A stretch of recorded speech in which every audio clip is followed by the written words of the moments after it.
Welcome back to the final segment of my adventure to Amherst.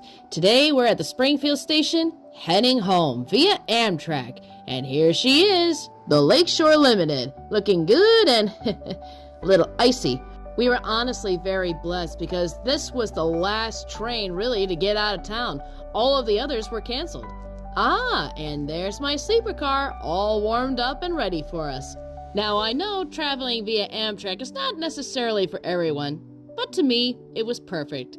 I had a cozy warm bed and an absolutely lovely view, even if it was a bit chilly. The landscape in New York is absolutely beautiful. We're on our way right now to Albany Station, where we'll pick up the other half of our train. The trains usually splits up, one going north and one going more eastern. Here we are at the Albany Station, a very grand-looking place. I didn't really get a chance to go inside. I wanted to go outside and take a look-see at all there was to see. But man, look at our poor locomotives. These things are even icier now than when we first left Springfield. I gotta give props to our Amtrak crew because this was definitely not an easy job for both the engineering part and the maintenance part. I mean, look at all that snow. Oh my word. It was freezing on the platform.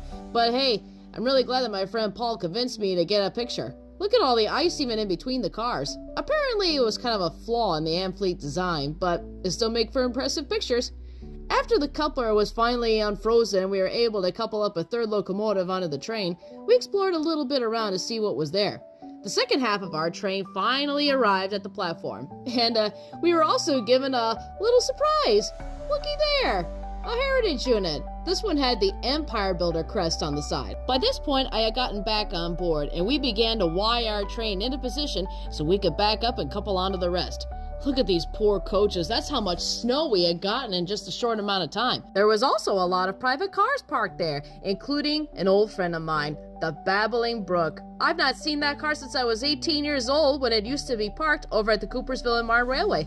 I even had a high school picture taken by that thing.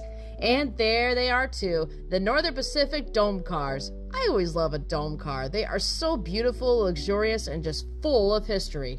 It takes a lot of work to care for them, but they did a great job. And here is another beautiful car, the Ann Arbor. And I believe this actually used to be called the Chapel Hill. It's a gorgeous C&O historic car. Oops, but now it's supper time on the Lakeshore Limited. I got a delicious green salad, dinner roll, chicken fettuccine alfredo, cold glass of milk, and a delicious vanilla butter cake. Definitely recommend those. Oh, we are now approaching Chicago, where we will proceed home. Thank you so much for joining me on this wonderful adventure to Amherst. And hopefully you too can enjoy an adventure by rail.